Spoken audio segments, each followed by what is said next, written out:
What makes sense financially might not make sense emotionally. You could be totally right, but the person is just going to be like, I don't want to do it. Welcome to Talking Retirement, brought to you by NJ Life and Health. I'm your host, Ken Connolly, and each week we sit down with fascinating guests who share their insights, experiences, and expert advice to help you make the most of your golden years. Today's guest is Harry Abrahamsen. Harry is a financial strategist with decades of experience in the financial services industry and the author of Money Rules, a book available on Amazon today.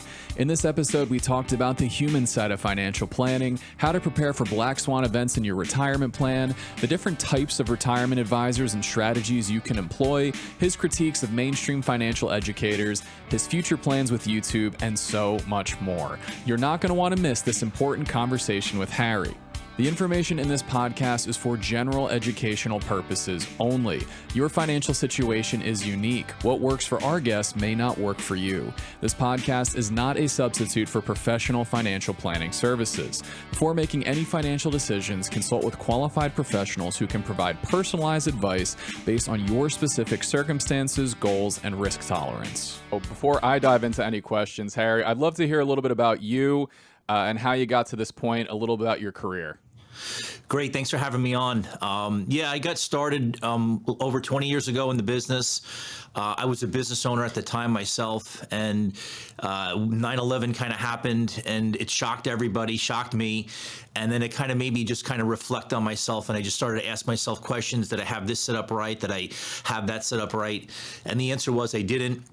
And then I ended up meeting my mentor way back then and went to one of his talks. And I was like, holy mackerel, like, I want to learn everything that this guy was talking about, planning, protection, taxes, savings, retirement, liquidity, insurance, everything. So that's kind of like really my entrance into this business. And then I think after COVID, we really changed our practice, really laser focused on the retirees, people thinking about retirement, getting ready to do it, or they're already in it. And we've really been concentrating in that, ever since. And that's really where we're at right now today. Yeah, it's awesome. So I know you did a lot of financial planning, and for those listening, you might not see it, but for those watching, you can see an awesome graphic behind Harry that says Money Rules. And that's really what I want to start this conversation with, is your book, Money Rules. A great blueprint for anybody looking for financial independence, how to learn about your finances. So can you give us some highlights about your book and what you go over in it? Yeah, it's the book really is written for people that have money, okay? And there's a couple of chapters in there about philosophy, just concepts that people have to just apply. So anybody really can pick those up. Later on in the book, I get into strategies, and I kind of, I'm in the process of probably writing a different version of Money Rules for retirement, Money Rules for entrepreneurs, because they can always change the rules a little bit. The ideas are the same, but in this version of my book, it doesn't have any guardrails on the strategies. So it's really talking about concepts and making decisions. If you had money, do you do A or do you do B? A lot of times when people have that kind of money, they can make those decisions. But someone that's maybe reading the book, they have to kind of really ask themselves some questions like, if they lose their job. I mean, people like Jennifer Lopez and Ben Affleck don't have to worry about losing their job. You know what I mean? They have money and they're okay. They can go through a divorce and still be okay. So they could probably read the book and be like, okay, wow, we can do this strategy, where the regular normal American that's reading the book will have to say, if I lose my job, can I follow through with this strategy? Does it work? What are the warnings that you have to be careful of? So there's some concepts in there that if people are reading it, they just need to be a little bit careful. I think the next version of the book, I'll be putting what I call guardrails on some of the strategies. But from an overall standpoint, they could pick up the book and start to read some really valuable concepts about things, how products work, how certain strategies work, and things to, maybe pay attention to, especially when you're getting yourself ready for retirement. Yeah, one of the interesting things that we mentioned when we first talked was, I believe the quote you said, money isn't math and math isn't money, or something along those lines. Can you expand upon that quote a little bit? Yeah, so this is a really powerful concept when people understand it. Money and math behave differently. They don't behave the same way. So if you take a look at math, math is perfect. 1 + 1 = 2. If you and I are around 1,000 years from today, 1 + 1 will be 2. Okay. If you take a look at money, $1 today plus $1 a year from today will never be $2 between taxes and inflation and other wealth eroding factors that erode that dollar. So it's like, planned obsolescence, technological change. Years ago, this phone used to be free every 2 years. Now you have to pay for it. Cultural shifts, right? What's a cultural shift? Going to a supermarket and buying bags. So money, believe it or not, behaves more like an orange than it does math. If you put 4 oranges in the middle of the table, got up, left, and came back a year later, how many oranges would be in the middle of the table? None. They'd rot, turn mildew. Someone might come in and take it. So money is eroding over time. So if you really understand that concept and you apply it to a real simple idea like Social Security, when do you take Social Security? Well, you could do a break-even analysis, which is a mathematical calculation.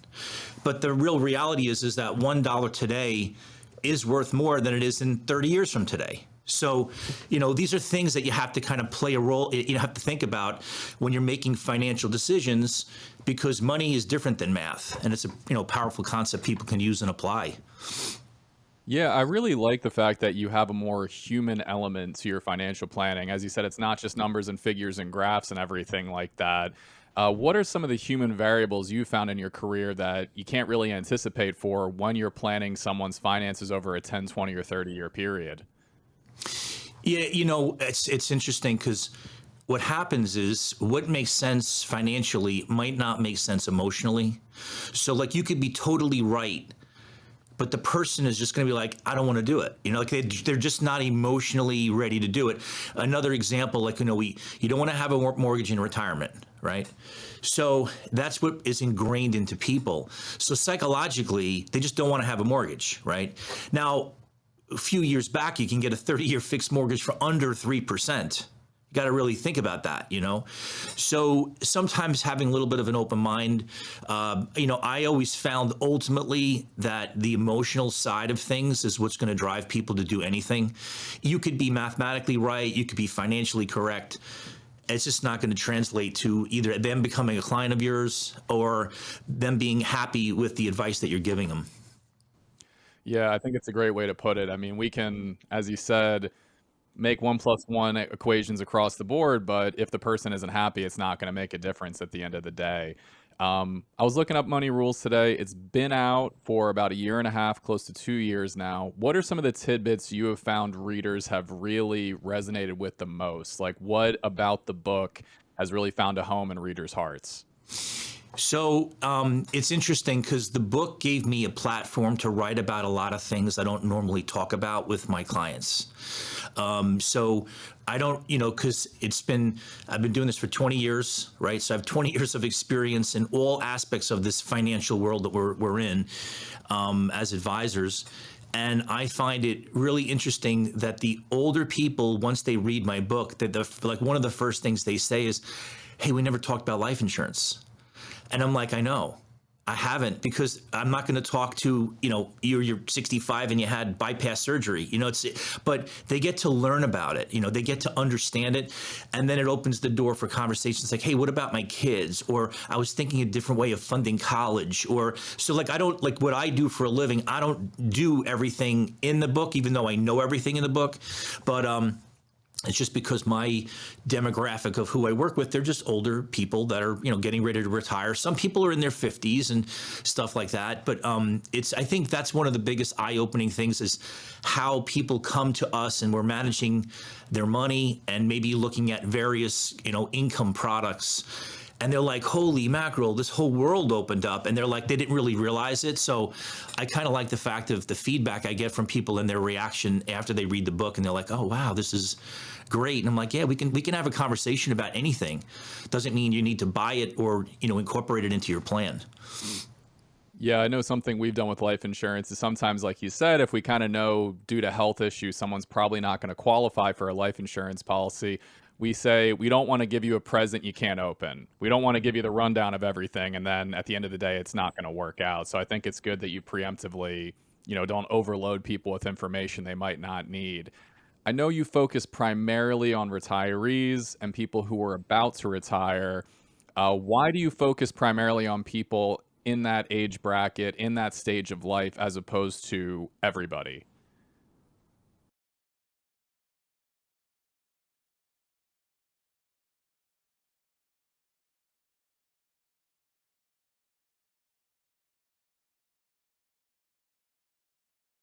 Accumulated just all this money, right?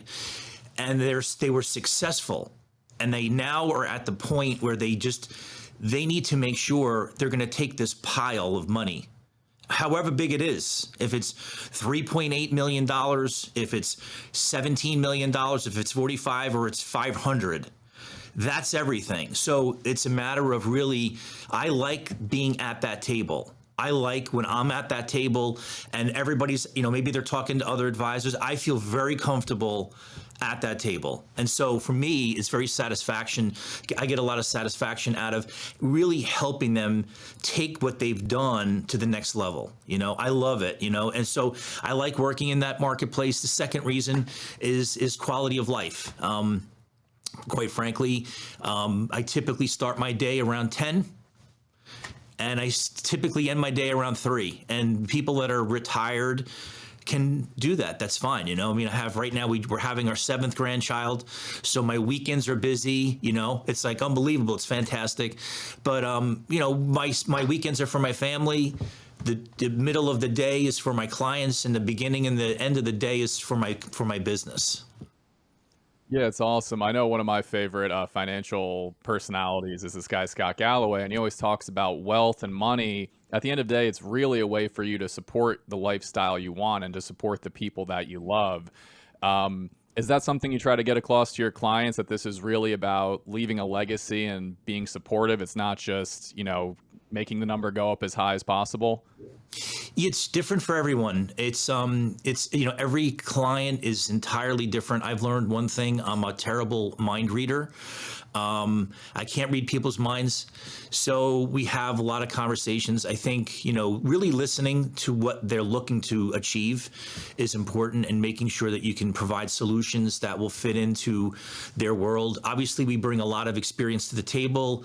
Give you a quick example. I had someone right now very, very, new to retirement planning. They don't have a lot of money, and it's under $1 million. Okay. And they're like 61 and they want to retire. And I'm like, okay, well, you could probably do that. You just have to be a little bit careful because you're young, right? And they're very philanthropic. So they really want to give away their money. And like I'm saying to myself as an advisor, I know you want to do that, but in 15 years, you might be in trouble. You know what I mean? Like it's just I can see it, So sometimes it's a little difficult and challenging because you want to help them do what they want. But then, you put your advisor hat on and you're like, listen, you don't want to run out of money. If you get sick, you don't have any family. Who's going to take care of you? Do you have a long-term care plan in place? Do you have, what's the strategy here that you have outside of just creating retirement income?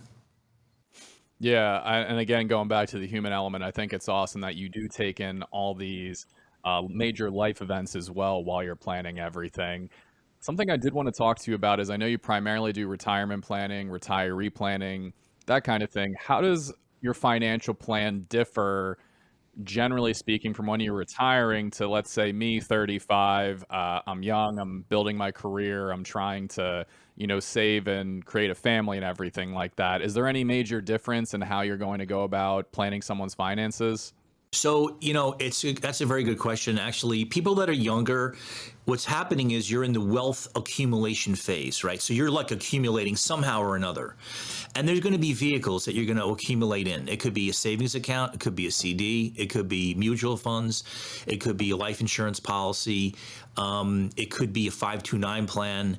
And so what's happening in the accumulation phase is all you're really doing is you're just accumulating at that point in time. And you have to understand that, like, from a long-term planning approach, you have to look at, okay, what's the bigger picture? Like, where are taxes going to be in 15 or 20 years? We don't know the answer to that, right? So when you look at money that you're putting away, like, say, for example, like life insurance, if you're young enough and you could fund a policy that makes a lot of sense to me. I don't really talk about it with people, but because things happen in life, like you might end up going through a divorce. You might have a problem medically. You might need to have access to money. So if everything's in a 401k plan, it's like cumbersome, and I've seen people, I've seen people, they've done the right thing and they get to be like 42, 45, and they're going through a divorce and they're just ripping everything apart in their world. And I'm like, what a waste. That the taxes, all the savings, everything, they weren't in a vehicle or a savings account that they could touch, that can, like they don't have to rip everything apart and pay all the penalties. And it's like just it's a waste of money.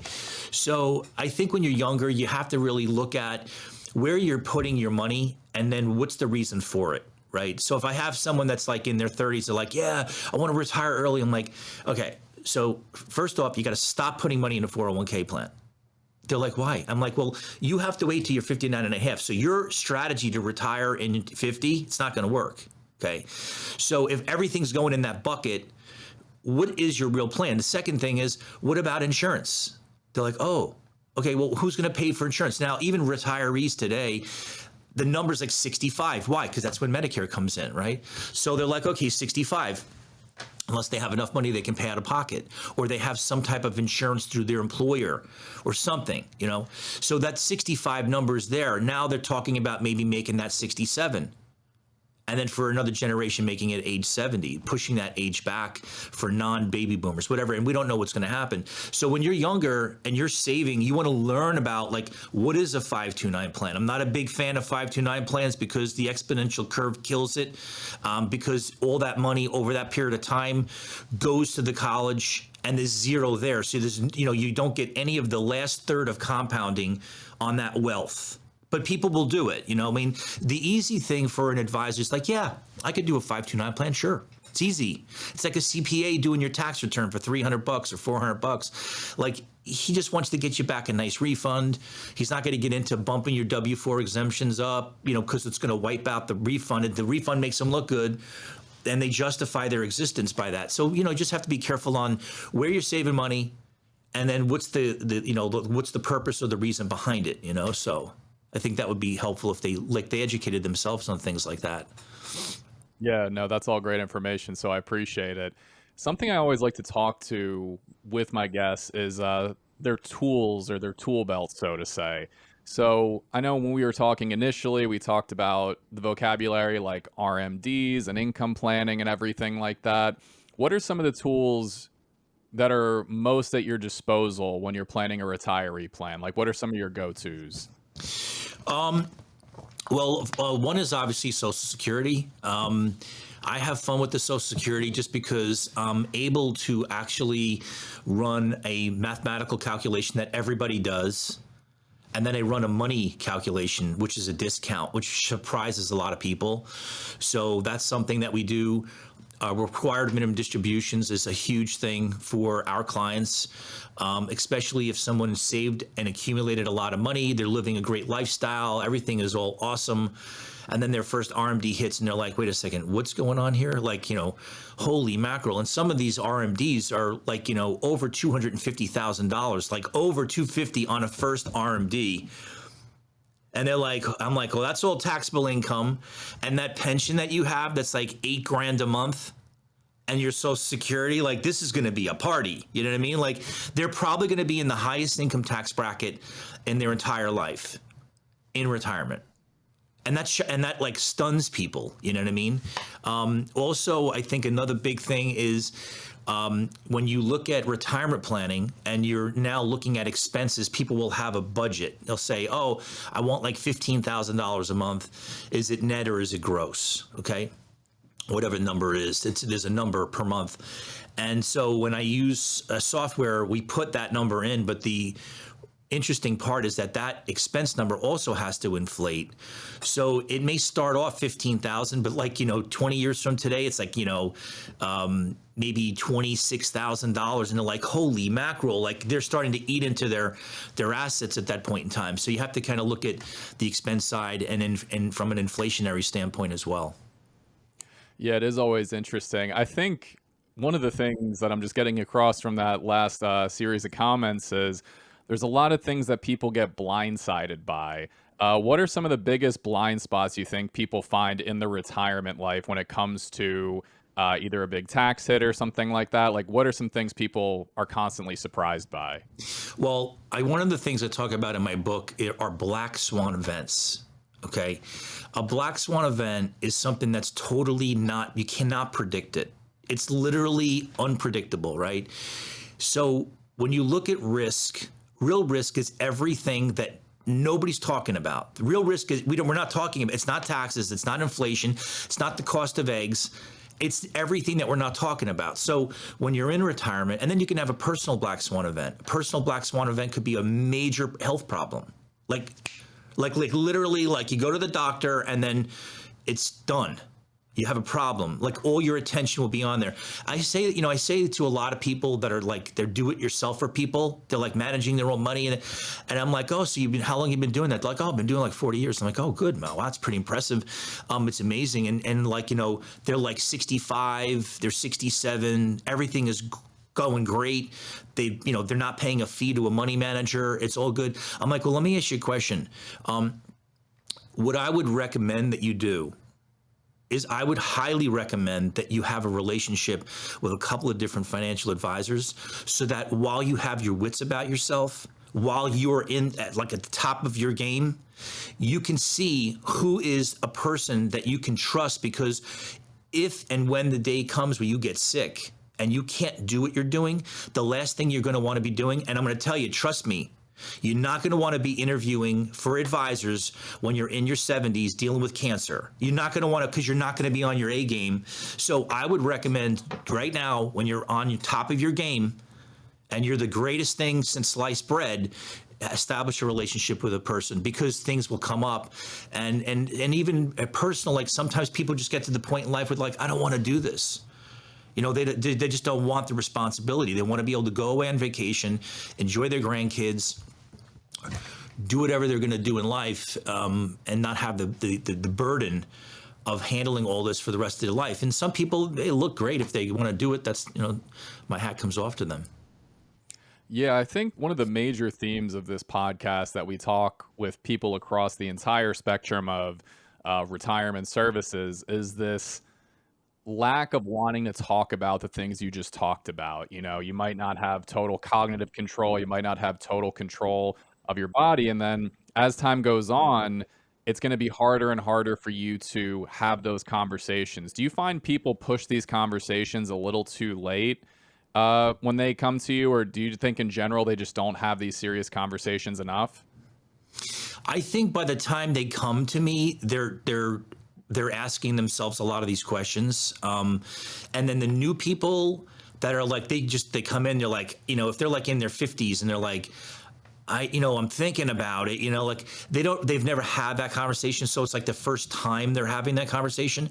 But I do find people are definitely open to having that conversation and talk about things. And again, when people read my book, it opens the door to really everything that is out there for people. And then they can be like, hey, what about this? Or what about that? So I think, for people that are really thinking about retirement or in it, they're more open to hearing those types of conversations to say, let's get our wills drafted. Let's, get everything in order. What happens if scenarios, I think that they're more open to those conversations. So in my research, I did see you now have a YouTube channel. You're making some more financial education videos for the general audience now. One of the things I've seen is you've been critical of some of the more mainstream financial educators, the Dave Ramseys of the world, I believe the Tony Robbins of the world. What are some of your major critiques of these, more massively platformed educators and what they tell the general population? So, it's interesting to watch and see over the years. If you look at Dave Ramsey, for example, when Dave Ramsey first came out, he was very good for people that had debt. and it was strategies that he suggested them that they follow and to help them get out of the problem. And then as time goes on, of course, his boss, the publishers are like, hey, you got to expand, you got to figure it out. And so they start going out there into areas where that's where the critique comes from, where they're giving this advice, even as of November of 2023, Dave Ramsey doubled down on you could take 8% off your account, your portfolio, and be totally fine in retirement. And I don't even understand how he can even say something like that. I really don't understand it, okay? Because the idea is, in his world, number one, is that math is money, because it's, you have to understand they behave differently, right? So, and then you can't just make it a constant, like 8% off every year, because the markets go up and markets go down. That sequence of risk return. So I don't understand how you just don't even want to understand that concept to go, you know what, you might be right. The markets might be down. You might need to create another bucket of money, whatever. So it's like, I don't know how. And then the problem is people that are retired will listen to this thinking it's a great strategy and implement it. And really the truth is he's more interested in selling books and maybe getting subscribers or getting referrals for advisors or whatever, his niche is. So I think, you have to be careful with these, this general advice, because things change. I had a conversation the other day with someone about a Roth conversion. They're like, you think it's a good thing for me to do a Roth conversion? I go, I don't know. I have no idea. Let's sit down and talk about it. What's your tax bracket? What's your income? What's your income? Like, how can you give a general broad, based answer saying it's right? So the YouTube channel really is a combination of, I'll be having people on the channel, educating people on retirement planning ideas, strategies, different things with retirement. And then I'll be debunking things or helping people, because I get constantly berated. They'll text messages, hey, what about this? It's tax-free money in retirement. I'm like, tax-free money in retirement, right, is two things. Roth or life insurance. That's it. There's nothing else. It's going to be someone selling you a life insurance policy or a Roth conversion. That's tax-free money or muni bonds, right? So the channel's there. Hopefully we can get some traction. It's brand new. Super excited about it, and it's fun to do, actually. Yeah, I find a lot of times friends come to me, whether it's health insurance or life insurance, and they're like, I just saw this on TikTok. Is it legit? And I don't want to be rude, but I'm like, do you think it's legit? Do you think infinite money or whatever it is? Like, do you think these things are actually true? And, I never want to be like rude or anything, but sometimes it's like, if it sounds too good to be true, it probably is in many cases. But yes, what else do you want to accomplish with the YouTube channel? I know you said that you want to debunk stuff and you're going to have people on. What are some of the more long-term goals with the YouTube channel as you expand into that area? Well, a lot of people in my space, advisors that specialize in retirement, they really kind of lean more towards radio. That's their medium, and I have a different philosophy and a different approach completely. I don't think it's radio. I think the population, like, quite frankly, I said to my wife the other day, I don't even know how to turn on radio. You know what I mean? Like, this satellite in my car, I use iHeart on my phone. Like, I don't know who's going to a radio. Where does it exist? But they're there. The older demographic. So I discovered something very interesting is when you're going to go into a pond and fish, you want to make sure that the fish that you want to catch is in that pond. Otherwise, don't go to that pond, right? So people in my world, they live on Facebook, right? Because that's the generation that they are, and they'll have, their Facebook people. But believe it or not, they're YouTube people. And I was shocked to find this out, that they research on YouTube, and I couldn't believe it. So I felt, well, that's a great spot to go in, because my clients are not on Instagram for the most part. They're not on TikTok unless they're secret TikTokers at night doing things, So I don't, so when people are like in retirement, where do they go? So YouTube was a good spot to kind of hit a lot of different age brackets for people, particularly the people that are retired or getting ready to retire bracket. I just feel that if I can kind of penetrate that and become an expert in my area, which is really retirement planning, although I know about a lot of other things from being in the business for so long, that it will grow over time. And then, eventually we can then go into the other platforms. 10 years from today, we'll be on Instagram, of course, and all that stuff. But right now, my clients are not even, they're like Instagram. It's not their thing, You'd be shocked. We see a lot of older adults on TikTok. You'd be kind of shocked at how many older people are actually on there these days. I was kind of shocked when we made a TikTok account that people were on there. I was like, oh, this is cool to see.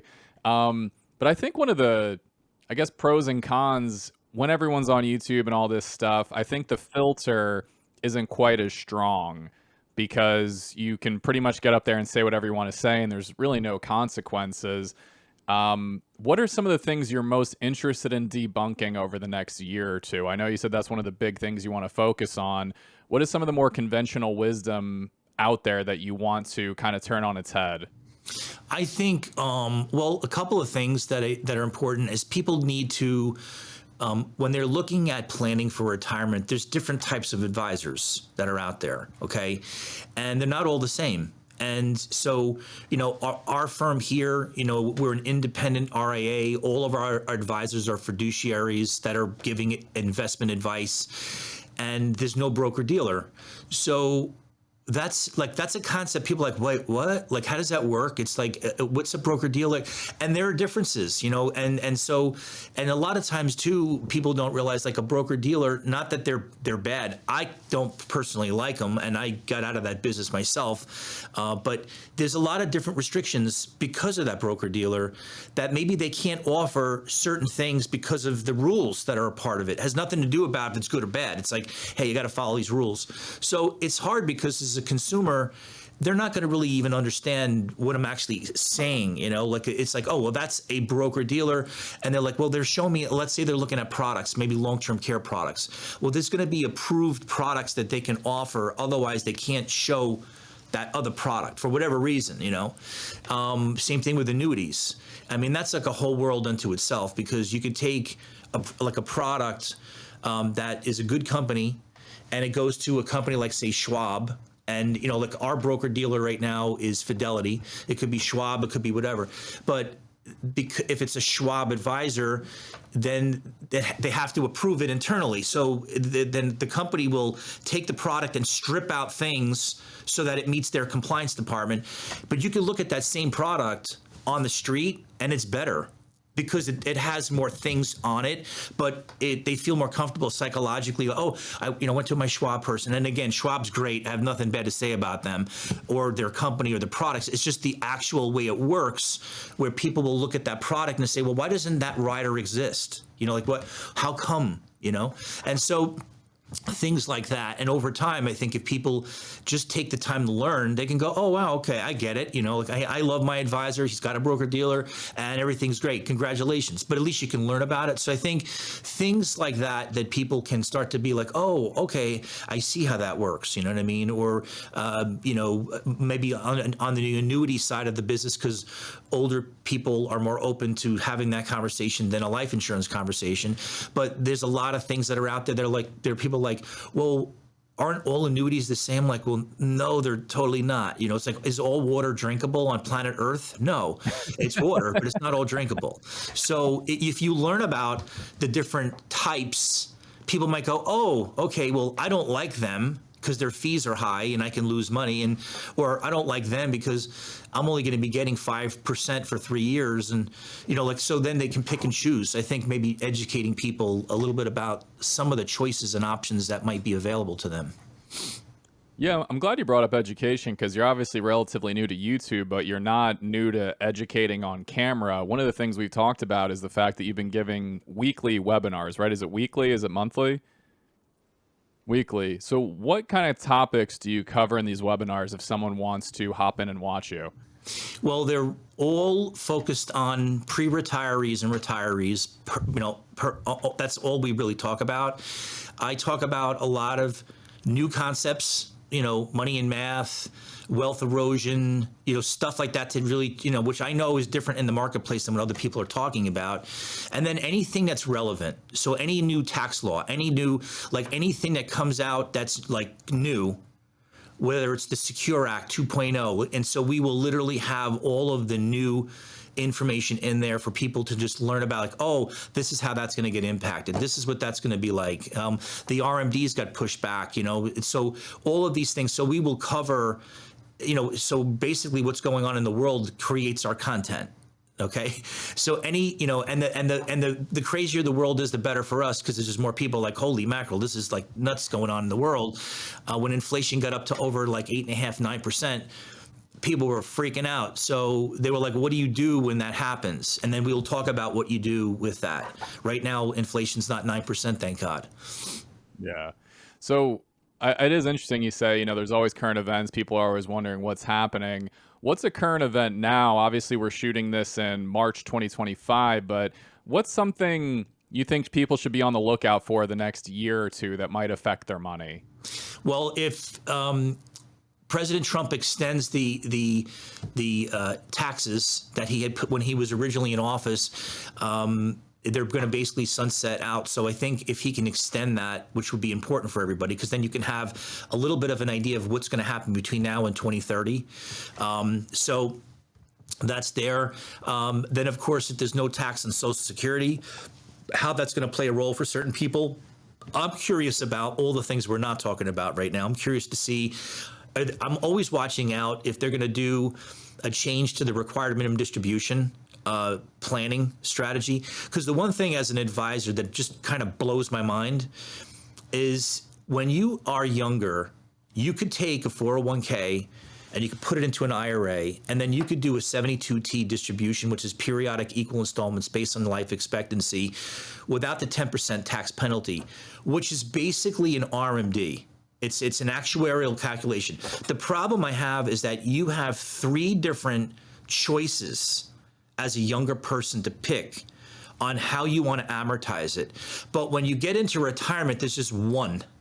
And it would be better if because the younger people don't even understand what I'm talking about half the time. They're like, what do you mean amortize? I can't touch my 401k. But the retirees, if they had 3 options to control or have a mechanism in place for RMDs, would help them because they're paying attention to that. So I'm always looking out, is there a new law? When they moved the age back on the RMDs, they moved it back to a later age, but the percentage went up.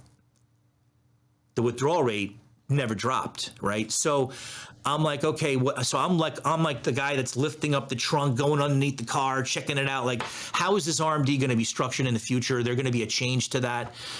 Who knows? So I'm always looking out for all the things. And then, of course, like anybody else, it's hard to kind of really find out what's true, right? I mean, is this the real truth? Is this going to happen or not happen? So it's filtering through all of the stuff online and information that you get fed and trying to help out your clients the best way you can.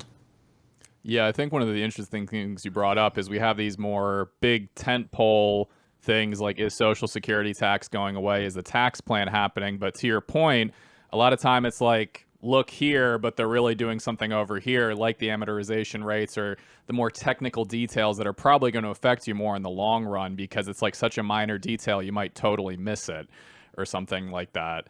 I think the last thing I want to talk to you about, Harry, we always have a podcast before a podcast where I get to know a little bit more about our guests. And one of the things that struck me is that you have 12 life insurance policies.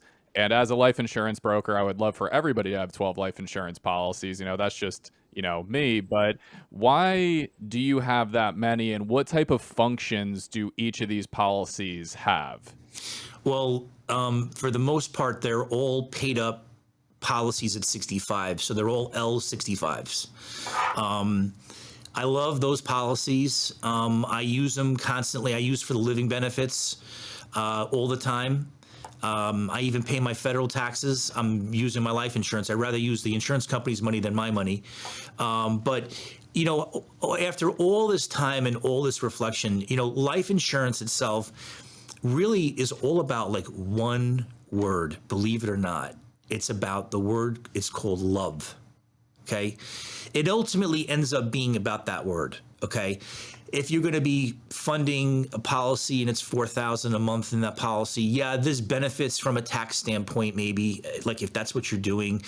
But there's always a death benefit, And the insurance is like Jekyll and Hyde. It changes personalities. It behaves one way, but then later on in life, it changes its personality. You know what I mean? So like nobody is planning on being 85 years old, being sick, living in their home, which might be their biggest asset, and they need to get a health treatment done, and they got to like get a loan on the house. Now the surviving spouse is going to be like, I'm going to do whatever it does to take to help you. Like, of course, because then the guilt for them would be terrible, right? But then the person that's going to be receiving is like, no, you don't need to have a $200,000 loan. Like, you know, like they're in their 80s. Wouldn't it be great if that dude had like a couple life insurance policies? Be like, yeah, you know what? Take out a loan of $500,000. I got $2 million sitting out over here. Like, did you buy that insurance way back when for that purpose? No.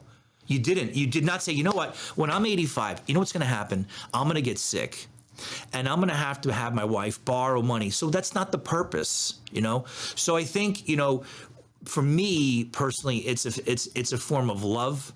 And also I advocate it. So I believe in it. You know, anything that I'm offering to my clients, I have and own myself. I have it probably at a higher level than most people, just because I have an understanding of actually how it works. And I understand, like, if something happened to me, you know, whatever the circumstance would be, it's kind of nice having that insurance that's permanent, that I know is never going to go away, that I can count on, you know? And so it's all a matter of preferences. Can you reinvest that same money into a stock account and get a better internal rate of return? Yes, you can.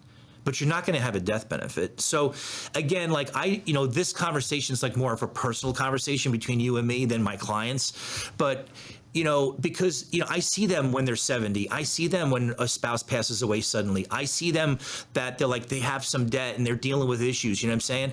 So I'm in the back of my head, I'm like, well, you know, wouldn't it be great if you had $1 million sitting there that you know is going to replace whatever's going on in your world right now? So, I'm a big fan of it for people that, you know, understand it. I think one of the challenges with life insurance, as you're probably well aware of, is that they have to fund it, you know, and that's the challenge, you know what I'm saying? Because if you can't, and then you're borrowing on the policy and then it's unraveling, and then it wasn't like the best thing. I mean, there is insurance if something happened in the short term. And that's where my book goes into, like, there's really no guardrails. So when people read it, yeah, these strategies all can work, but just be careful, because with insurance in particular, you know, you gotta fund it. You know, you gotta pay it, you know? And so I think there's some good and bad with it. But for me personally, there's definitely an importance to have things like that in my own life. Yeah, and I appreciate you giving your personal insight into all that. I know these conversations can be more personal. I appreciate that you touch on, again, such a human element into protecting the people around you and what these financial instruments truly are for. All the stuff aside, I would love for you to just touch on 2 more things before I let you go, so the listeners can know what a paid in full life insurance policy is and what living benefits are. I know what they are, but for the sake of this conversation, I would love for you to let the listeners know. So paid up means, so this is important because a true paid up policy is a contract that it is contractually paid up. There's no PUAs. You're not tricking out the policy. It's not a P100 or 121, you know, policy, and you're tricking it out where it's, you know, oh, it's paid up at 60. No, it's contractually paid up at 65. And what will happen is, with those policies, typically, it's a lower death benefit. Right. So it's a lower death benefit. The higher the policy, the higher the death benefit. You know what I mean? So the 121s get you more death benefit. So again, it's just a range. Like, I love the L65. A lot of people don't even really deal with the L65s, and there's a whole issue surrounding the reason behind that. You know, even from a compensation standpoint, it's not very favorable. It's the least favorable, and then the more traditional is different. So I don't know. I've always understood the L65s. I like it. Contractually, it's paid up. If you did want to put, you know, a rider on to just juice it up, you could do that, you know, but it's not necessary with those types of contracts. And I just believe that, you know, again, in my opinion, whole life insurance is a perfect product, because there isn't, all the risk is on the insurance company, all of it. 100% of it. They can't change it. They can't get rid of it. So, all the other versions of insurance, they sound appealing. And I hear people talk about it all the time with me. Believe me, I even have some of my clients come in and say, hey, what about this? I'll explain it to them. But there's inherent risks. So it's kind of hard because once you really master or understand how to use that particular contract, then you can't apply it to like an IUL. They just function differently. You know what I'm saying? So you just can't take the same thought process and understanding and then apply it to a different product because it doesn't work the same. A VL, a UL, if you touch this, you don't pay the premium, you lose the guarantee. There's a lot of, you got to be careful, So, before was it, I think 1975, there were just two types of insurance, just two. Yearly renewable term and just traditional whole life. That was it. And then every year after, the insurance company's coming up with, hey, what do we design? And then you're moving the risk onto the consumer. Ultimately to make it look more appealing. And they'll go, oh, I want to invest in that. You know what I mean? Even though there's some tax benefits and stuff like that. But the real ultimate reality is that if they don't have a person they love in their life, there's just no reason for them to be, thinking about stuff like that. Yeah, 100%. So, Harry, you're prolific. You are a financial advisor, an author, a YouTuber, a webinar host. You're all over the place, but where can people find you if they want more information about you? Well, they can certainly follow us on and subscribe to the YouTube channel would be great. We're always looking for comments, any suggestions. We have a lot of people giving us topics they want us to talk about. And then, of course, our website, abrahamsenfinancial.com. And they can check out stuff. We put, new information up there, and they can find us on that website. All right, awesome, Harry. Well, I appreciate all your expertise, breath of fresh air, bunch of great technical knowledge, and also a great human side to all of this, too. So thank you again for joining Talking Retirement, and we'll talk to you soon. Great. Thanks for having me on.